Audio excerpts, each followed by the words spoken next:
설교의 황제라고 불리는 찰스 스펄전 목사에게 친구 목사가 있었습니다. 그 친구 목사는 예수께로 오라는 책을 쓴 뉴만 홀 목사입니다. 그런데 어느 목사가 이 홀 목사를 조롱하는 기사를 썼습니다.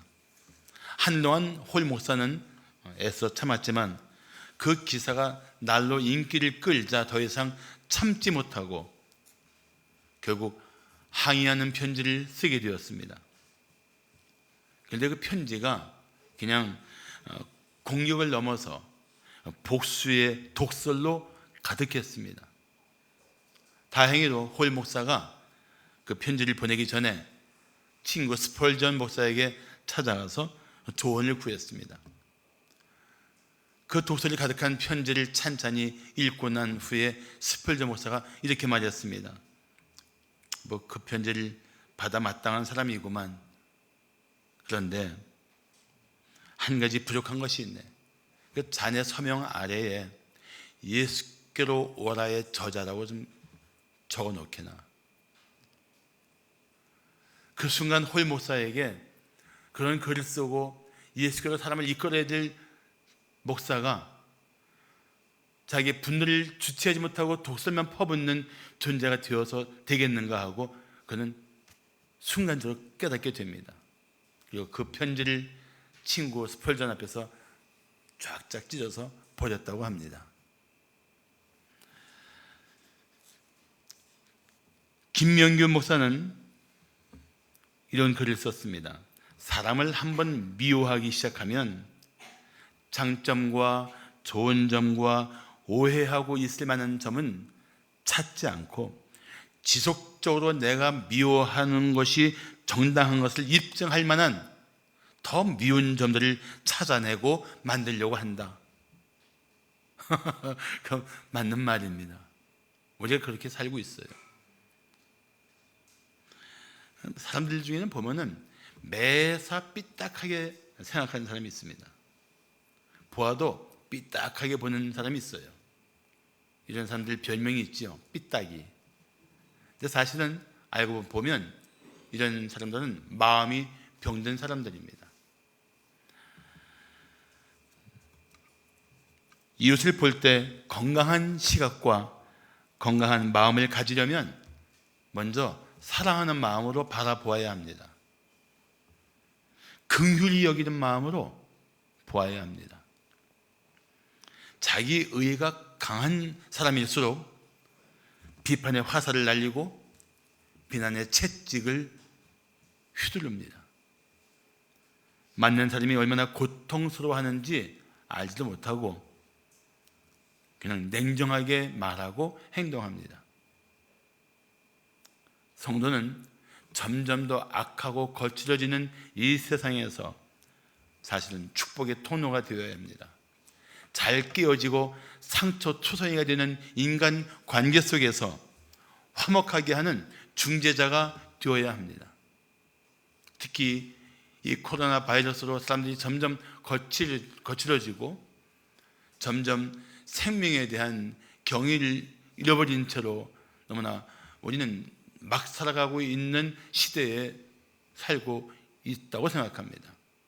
그만큼 현실이 너무 엉망이 되었어요.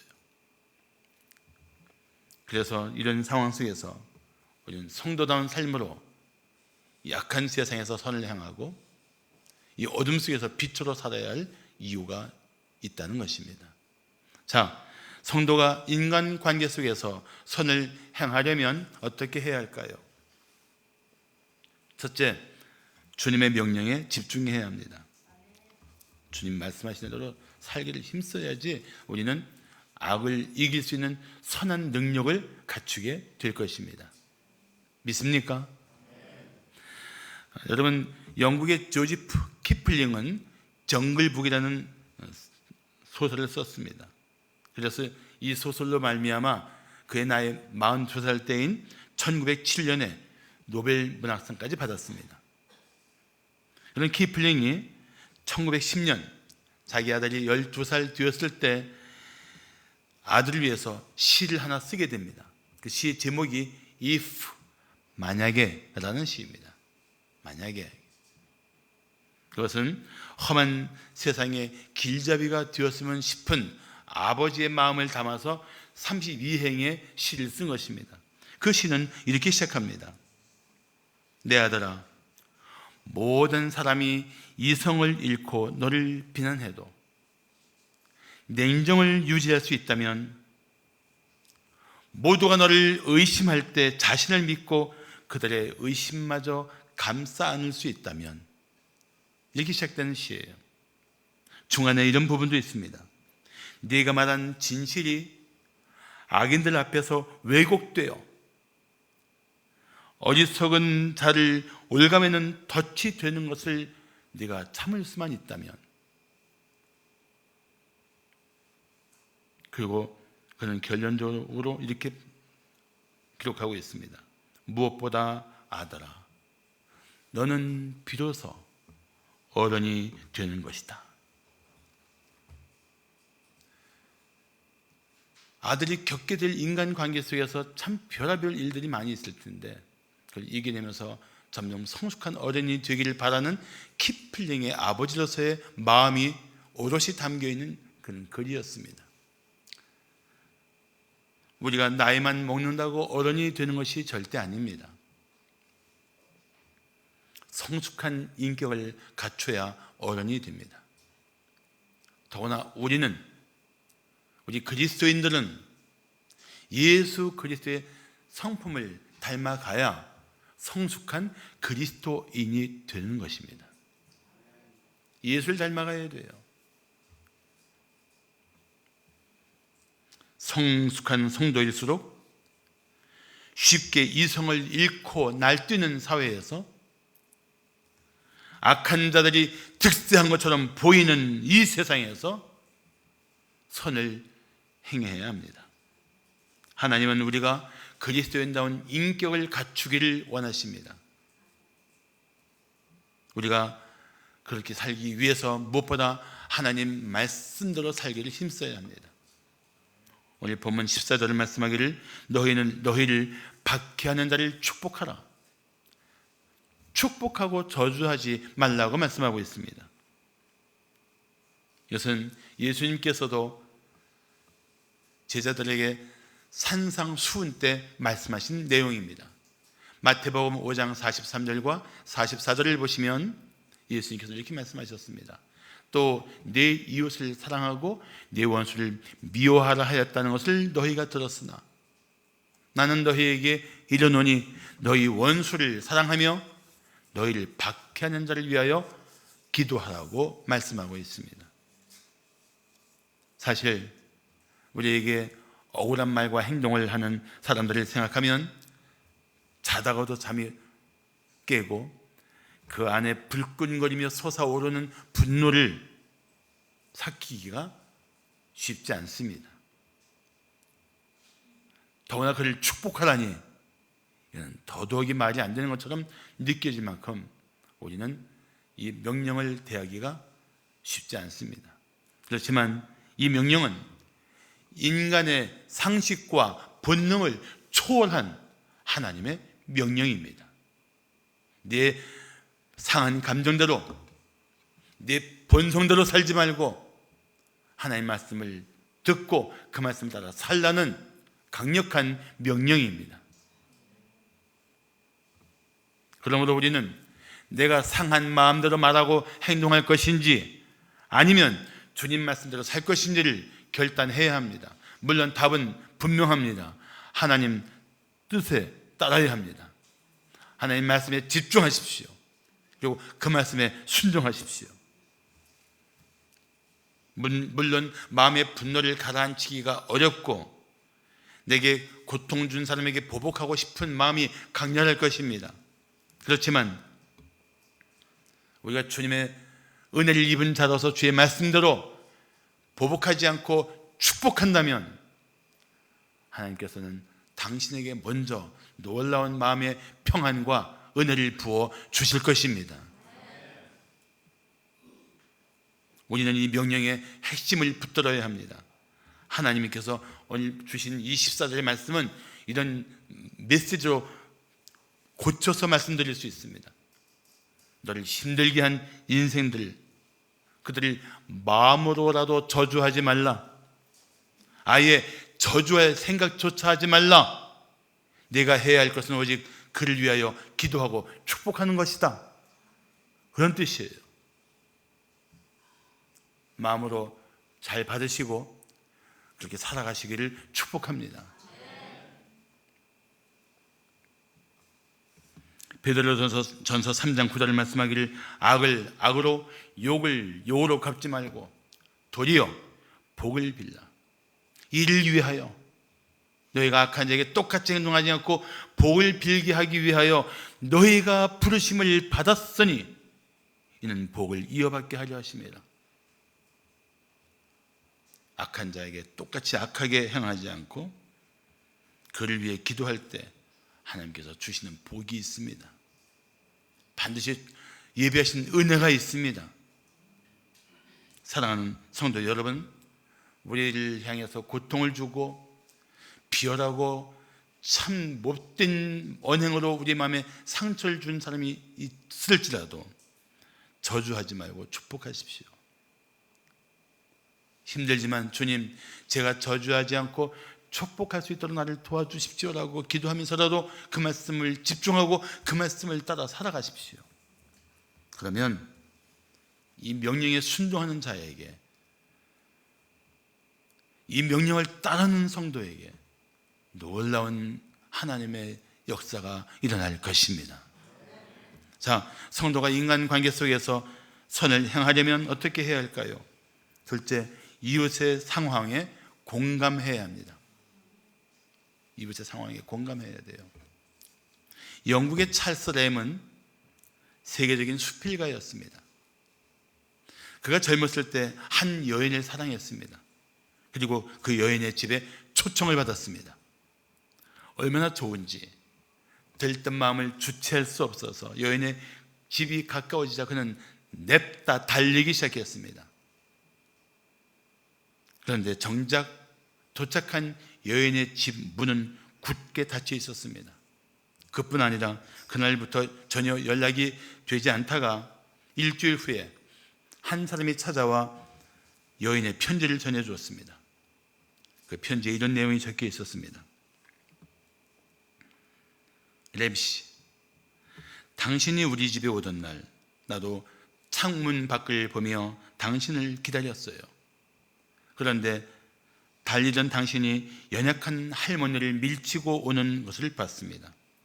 누추한 행색의 할머니가 쓰러졌는데 당신은 눈길 한 번 안 주더군요.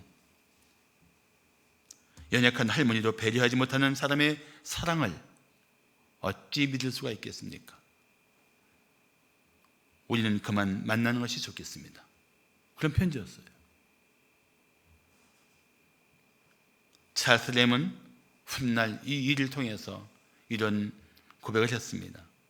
실수로, 전적인 내 실수로 사랑하는 여인을 잃었지만 성품의 소중함을 배웠다.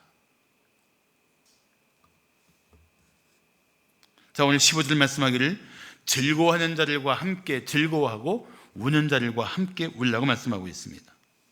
매우 당연한 말씀인데도 불구하고 실상 우리는 그렇지 않을 때도 있다는 것입니다. 왜 이런 명령을 하실까요?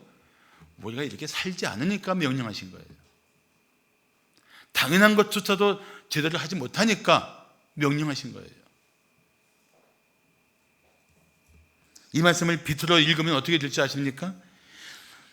상대는 즐거워하는데 너는 슬퍼하지 말고 함께 즐거워해라. 상대방은 울고 있는데 너는 마음으로 즐거워하지 말고 함께 울어라. 악한 자들은 남이 즐거워하는 일들을 눈뜨고 보지 못합니다. 오죽하면 우리 속담에 사촌이 땅을 사면 배가 아프다는 말을 합니까? 그런가 하면 울고 있는데 속으로 비웃거나 즐거워할 수도 있습니다. 그래서 이런 맹랑한 말이 있지 않습니까? 남의 불행은 나의 행복. 실제 그런 마음들 가지고 남들이 힘들어하고 고통스러워하는데 속으로 웃고 있는 거예요. 그런데 우리가 얼마나 우리가 못됐는지 즐거워하는 자들과 함께 즐거워하고 우는 자들과 함께 우는 것조차 제대로 못할 때가 있다는 거예요. 오죽하면 하나님께서 성경에 기록하시면서 제발 너희들은 그리스도인 아니냐, 너희들은 하나님의 사람들 아니냐, 십자가의 은혜를 입은 자들이 아니냐, 그러니까 너희들만큼은 즐거워하는 자와 함께 즐거워하고 우는 자와 함께 울 수 있는 공감 능력을 가지라고 말씀하시는 거예요. 저는 이것을 공감 능력이라고 말하고 싶습니다. 공감 능력.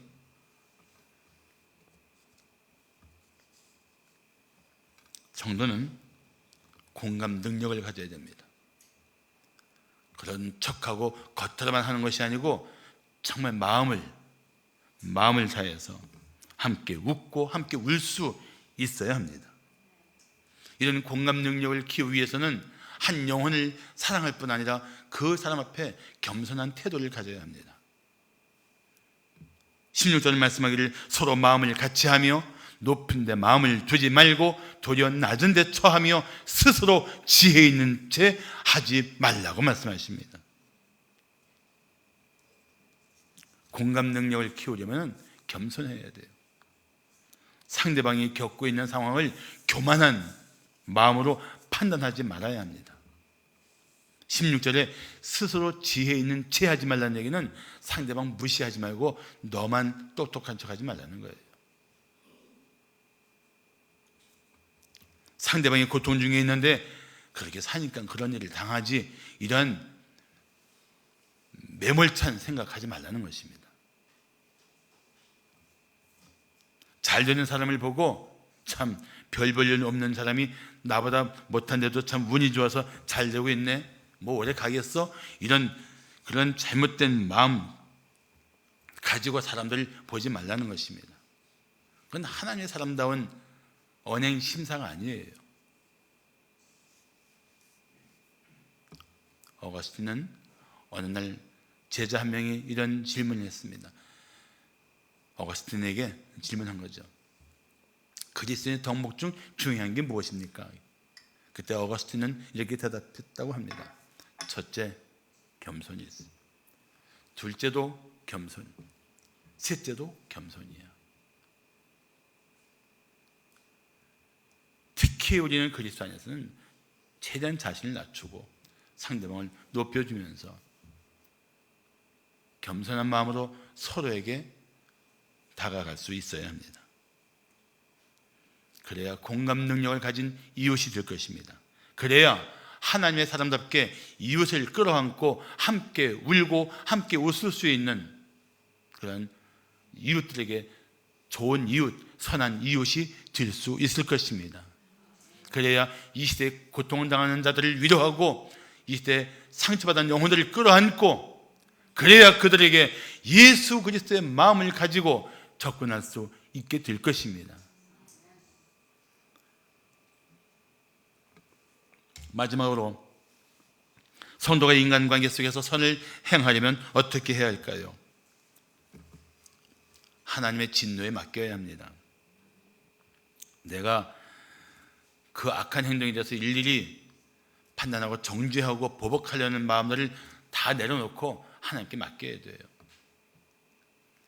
스데반이 자신을 돌로 쳐서 죽이는 자들을 위해 무엇을 했습니까? 하나님께 기도했습니다. 주여, 이 죄를 그들에게 돌리지 마옵소서.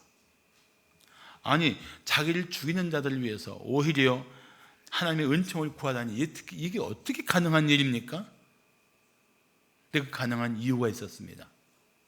사도행전 7장 55절을 보시면 스데반이 성령 충만하여 하늘을 우러러 주목하여 하나님의 영광과 및 예수께서 하나님 우편에 서신 것을 보고, 두 가지 이유였어요.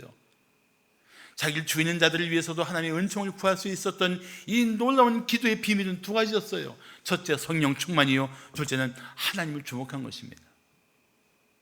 성령 충만하지 않으면 어떻게 됩니까?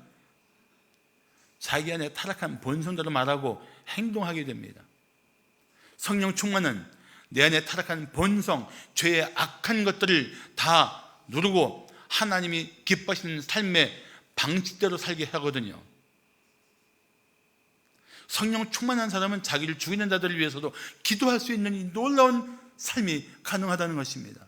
또 하나는 무엇이었습니까? 하나님을 주목했어요. 사람을 보면, 미운 사람을 보면, 원수 같은 인생을 보면 도저히 참을 수가 없는데 하나님을 주목하여 보니까, 그분의 영광을 보니까, 그분의 우편에 계신 예수 그리스도를 보니까 자신을 십자가에서 용납하시고 받아주신 그 은혜 안에서 그 원수 같은 인생들을 위해 기도할 수 있는 힘이 생기더란 말이죠. 그게 비결이었어요. 내 상한 마음대로 보복하고 내 분노의 감정에 휩쓸려 말하고 날뛰지 않고 그 상황에서 무릎을 꿇을 수 있었던 비결, 성령 충만, 하나님을 주목하여 본 것.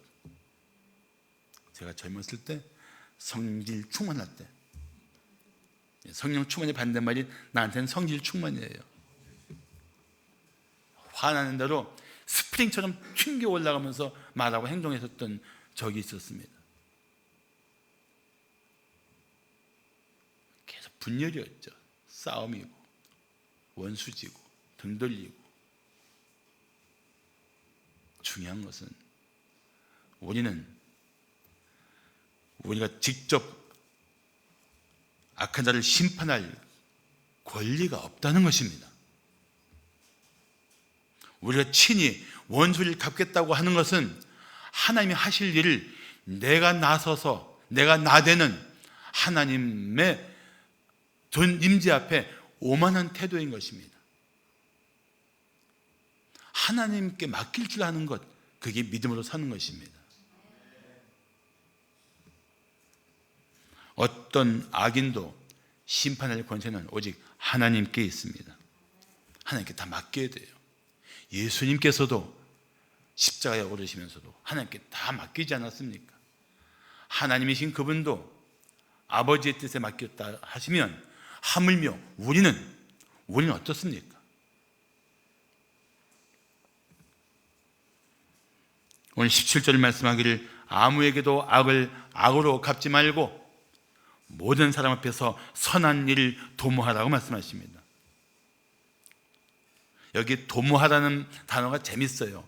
이 도모하라는 단어가 헬라어 원어로는 이런 뜻입니다. 두 가지 단어 붙어있는 단어인데, 미리 생각하라. 내가 이렇게 하는 것이 과연 옳은지, 이게 하나님을 기쁘시게 하는 것인지, 하나님의 사람다운 짓인지 미리 생각하라는 거예요. 미리 생각하라.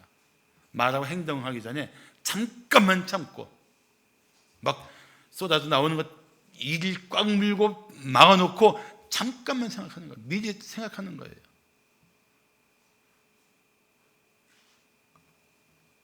유진 피터슨은 17절을 이렇게 번역했습니다. 아주 알기 쉽게 번역했어요. 받은 대로 갚겠다고 고집하지 마십시오. 내가 받은 대로 너 그냥 두지 않을 거야, 그렇게 생각한 것도 안 좋은데 고집을 부리면서 바득바득 그렇게 하겠다는 거예요. 그렇게 하지 말라는 겁니다. 따라합시다. 받은 대로 갚지 말고, 갚겠다고, 다시 받은 대로 갚겠다고 고집하지 마십시오. 그게 17절 말씀이에요. 우리는 세상 속에서 이웃과 이웃을 화목하게 하는 역할을 맡은 사람들입니다. 복음을 가지고도 그렇고 우리 삶을 가지고도 그렇고 우리는 화목하게 하는 삶을 살아야 합니다. 영어로 말하면 peacemaker예요. 그래서 우리는 화목을 먼저 깨트리면 안 됩니다. 악한 사람에게 직접 보복하거나 원수를 갚으려고 해도 안 됩니다. 19절은 말씀하기를 내 사랑하는 자들아 너희가 친히 원수를 갚지 말고 하나님의 진노하심에 맡기라. 기록되었으되 원수하는 것이 내게 있으니 내가 갚으리라고 주께서 말씀하시느니라. 자, 원수를 갚는 권한이 누구에게 있다고요? 하나님께 있습니다. 우리는 하나님의 진노하심에 맡겨야 돼요. 그리고 뭘 해야 될까요? 20절 보십시오. 네 원수가 줄이거든 먹이고 목마르거든 마시게 하라. 우리가 할 일이 그거라는 거예요. 하나님의 진노하심에 맡기고 너는 여전히 선을 베풀고 네 할 도리를 다 하라. 그리함으로, 그 다음 말씀이 중요해요. 내가 숯불을 그 머리에 쌓아 놓으리라. 이 팔레스타인 지방은 뜨겁잖아요. 숯불을 담은 대야를 머리에 이고 있으면 얼마나 뜨겁겠어요. 이거는 어떤 것을 은유하는 것이냐면은 회개하는 것을 의미합니다.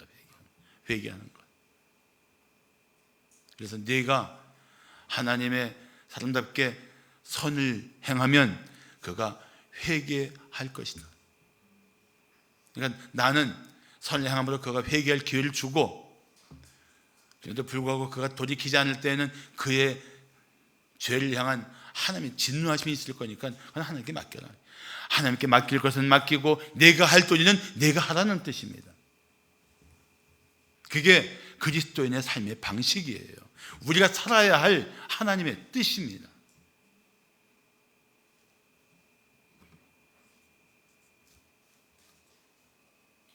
그래서 21절은 결론처럼 말씀하십니다. 악에게 지지 말고 선으로 악을 이기라. 사랑하는 성도 여러분, 악한 자에게 똑같이 악하게 하면 그건 백전백패입니다. 그건 집니다. 질 수밖에 없습니다. 하나님의 이름을 욕되게 하고 자기는 그리스도인다운 삶에 실패하게 됩니다. 악에게 악으로 대항하는 것은 우리가 택할 방식이 절대 아닙니다. 성도는 악한 자에게 여전히 선을 행해야 합니다. 그런데 21절에서 참 재밌는 부분이 있어요. 악한 자에게 지지 말고 하지 않고 뭐라고 하셨습니까? 악에게 지지 말고. 그러니까 악한 사람에게 주목하면 안 돼요. 그 사람을 사로잡고 있는 악한 권세, 그 사람 마음속에서 요동치는 그 악한 본성, 타락한 성품에 우리는 주목할 줄 알아야 합니다.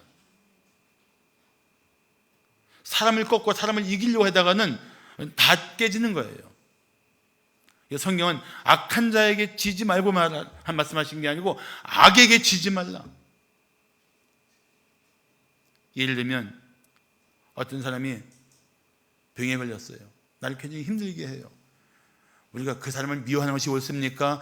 그 사람을 병들게 한 그 원인을 미워하는 게 옳습니까? 답은 뻔하잖아요. 우리 악한 일을 행하는 사람은 뭐가 문제입니까? 악한 권세가 그를 사로잡고 있는 겁니다. 사람 미워하면 실패하는 거예요. 그래서 성경이 악에게 지지 말고 너희 선으로, 너희 속에 있는 예수 그리스도의 능력으로, 성령의 지혜와 권능으로 악을 이기라고 말씀하는 거예요.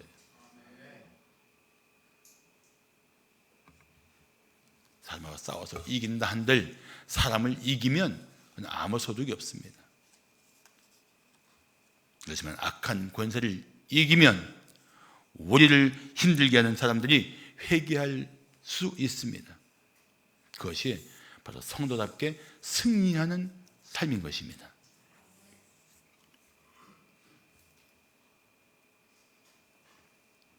본문을 생각하면서 끊임없이 제 마음에 떠오른 인물이 있었습니다. 다윗. 다윗은 이런 뜻도 돼요. 다 윗분에게 맡겼다. 제가 만든 거니까 그냥 그럴 수도 있구나 생각하시면 돼요. 다윗은 정말 사랑하는 아들 압살롬의 반역으로 쫓기는 신세가 되었습니다. 다윗은 사실 전쟁에 능한 사람입니다. 아들 압살롬과 싸워도 이길 수 있는 그런 실력을 갖춘 사람인데 아들하고 싸우기 싫은 거예요. 싸워서 승리는 곧 무엇을 의미합니까? 아들의 죽음을 의미합니다. 그건 피해가는 거예요. 그렇게 피해가는 참 기가 막힌 그 여정에 뜻하지 않은 일을, 수치스러운 일을 겪습니다. 이 다윗이 바후림에 도착했을 때 사울의 친족 중에 한 명인 시므이가 뛰쳐나와서 다윗에게 돌을 던지며 막 저주를 했습니다. 사무엘하 16장 7절 8절 보시면 시므이가 저주하는 가운데 이와 같이 말하니라. 피를 흘린 자여, 사악한 자여, 가거라 가거라. 사울의 족속의 모든 피를 여호와께서 네게로 돌리셨도다. 그를 이어서 내가 왕이 되었으나 여호와께서 나라를 내 아들 압살롬의 손에 넘기셨도다. 보라, 너는 피를 흘린 자이므로 화를 자초하였느니라. 막 저주를 퍼붓는 거예요. 근데 다윗의 옆에는 칼을 빼어들기를 아주 쉽게 하는 아주 이 거친 한 장군이 있었습니다. 그 이름이 아비새입니다. 아비새. 그 듣고 듣다 못해서 아비새가 시므이를 죽이려고 했습니다. 그때 다윗은 아비새를 말립니다. 난 새 중에 제일 무서운 새가 아비새라고 생각해요. 말렸어요. 자, 사무엘하 16장 10절 보시면 여호와께서 그에게 시므이에게 다윗을 저주하라 하심이니 내가 어찌 그리하였느냐 할 자가 누구겠느냐. 그러니까 시므이에게 너 왜 그렇게 했느냐고 말하지 말자. 하나님이 저 사람 통해서 나에게 하신 말씀이라면 내가 들어야 마땅하지 않느냐, 그런 뜻이에요. 그리고 다윗은 이렇게 말합니다. 사무엘하 16장 11절 12절 보시면 내 몸에서 난 아들도 내 생명을 해하려 하거든. 하물며 이 베냐민 사람이라. 이 사울이 베냐민 지파 사람이거든요. 그러니까 시므이도 베냐민 지파예요. 그러니까 하물며 이 베냐민 사람이랴 여호와께서 그에게 명령하신 것이니 그가 저주하게 버려두라. 혹시 여호와께서 나의 원통함을 감찰하시리니 오늘 그 저주 때문에 여호와께서 선으로 내게 갚아 주시리라. 다 맡기는 거예요. 누구한테? 하나님께. 다 윗분에게 맡긴 거예요. 다 윗. 하나님께 다 맡기는 거예요. 다윗이 그 시므이 죽일 힘이 없었습니까? 있었죠. 한 칼에 죽여서 그가 얼마나 힘 있는 남자인지 보여줄 수 있었죠. 남자답게 멋지게 사는 게 중요한 것이 아니라 우리는 그리스도인답게 사는 게 중요합니다.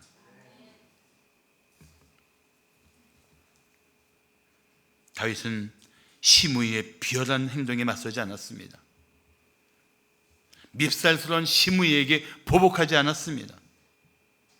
모든 사정을 아시는 하나님께 다 맡겼습니다. 이것이 하나님의 사람다운 삶인 것입니다. 우리가 그 삶을 살아야 돼요. 사랑하는 성도 여러분, 살다 보면 다른 사람에게 화가 나고 상종하지 않겠다는 마음이 들 때가 있습니다. 왜 없겠어요? 별할 사람이 많은데. 가족인데도 그런 사람이 있지 않습니까? 가족인데 남보다 못한 거예요. 가족인데 내 인생에 원수 같은 존재가 있을 수 있습니다.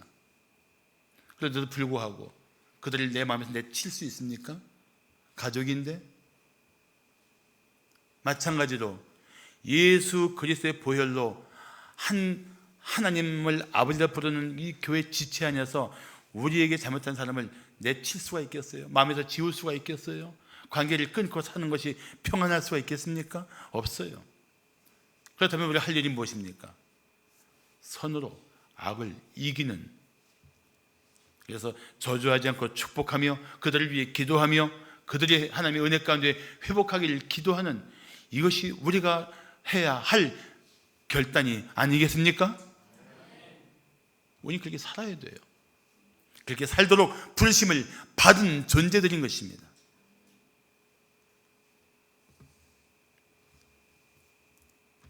그래서 우리는 서로 사랑하고 서로 불쌍하게 여겨야 합니다. 서로 품어주고 서로 회복시켜 주어야 합니다. 어거스틴은 이런 말을 했습니다. 본질적인 것에는 일치를, 본질적이지 않은 것에는 관용을, 그리고 이 모든 것은 사랑으로. 본질이 뭡니까? 오직 삼위일체 하나님을 믿는 것, 오직 예수 그리스도만을 통해 구원받는 것, 성경 66권만이 하나님의 계시된 완전하신 말씀이라는 것, 이 본질은 우리가 절대 포기할 수 없어요. 이건 생명 걸고 지켜야 돼요. 그렇지만 그렇지 않은 것은 관용을 베풀어야 돼요. 세례냐 침례냐 다 인정해야 돼요. 침례가 원형이면 세례는 약식이니까 다 받아주는 거예요. 교회가 감독 정치냐 회중 정치냐 장로 정치냐 그 본질적인 거 아닌 거예요. 아닌 겁니다. 다 관용을 베풀어야 돼요. 우리 안에 잘못했는데 보니까 그 본질적인 게 아니에요. 예를 들어서 뒤에서 무슨 말 했는데 그 말이 예수님을 부정했다면 이건 본질적인 것이지만 그렇지 않은 사람 간의 연약함에 대한 문제라면 이건 비본질적인 거예요. 관용을 베풀어야 됩니다. 그 뿌리는 무엇이 있습니까? 사랑이에요. 그게 우리 성도들이 살아야 할 방식입니다. 그러므로 선을 향하고 악을 이기는 성도가 되어야 합니다. 우리가 사는 방식이 성경적일수록 세상은 우리를 주목할 것입니다. 그리고 당신을 통해 이웃이 주님께 돌아오게 될 것입니다. 기도하겠습니다.